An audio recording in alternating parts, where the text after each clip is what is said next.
you're gonna lose everything. You won't come out of this. You're not smart enough. You're not bright enough. You waited too late. You should have started younger.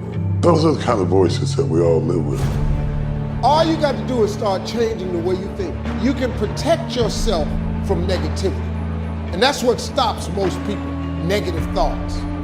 You can coat your mind from negativity. The pressure I was going through was coming from the things that I allowed to reverberate in my head. And I'm wondering if there are things echoing in your head right now that are stopping you from living your best life because you will not silence them by speaking back.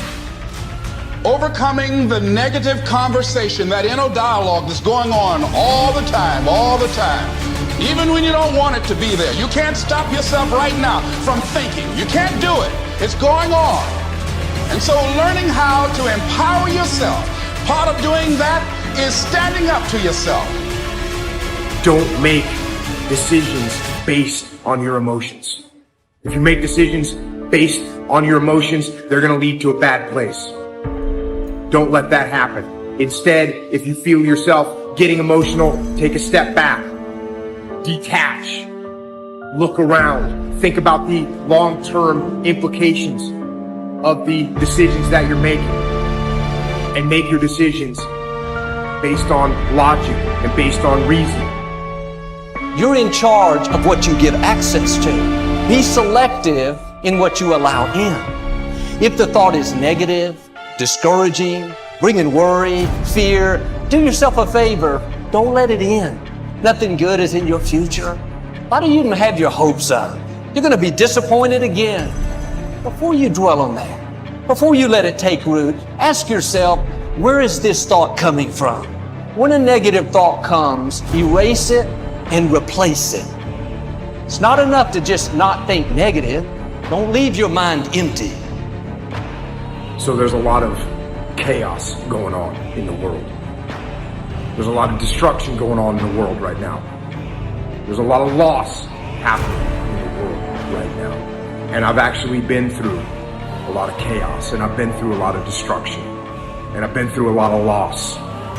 And one thing that I've learned going through all those experiences is I learned that I had to keep my emotions in check. And that's the same thing I tell other people when they're going through trying times, is to keep your emotions in check. You know, I get tired sometimes. That's different from being negative because I get mentally drained from my job at times. But to coat your mind from negativity, the way you can put a coating around your mind is with one simple thing: gratitude. Gratitude erases negativity.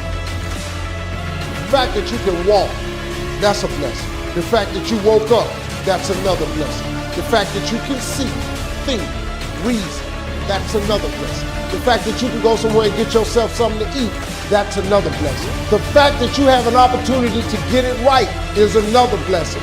The fact that you're beautiful, that's another blessing. The fact that you have any measure of health, that's another blessing. And I'm just talking to you, I don't even know you. I could give you 50 things you ought to be grateful for right now. I don't even know you. Start coating your mind with gratitude. It'll change everything for you.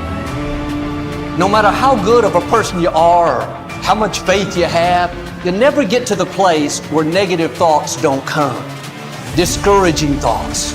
Your dream is never going to come to pass. You'll never meet the right person. It would have happened by now. Thoughts of worry. The enemy's main tools are deception and lies. Your mind is the bullseye of his target. If he can control your thinking, he can control your life. You can't stop negative thoughts from coming, but here's the key. Just because a thought comes doesn't mean you have to think it. You control the doorway to your mind.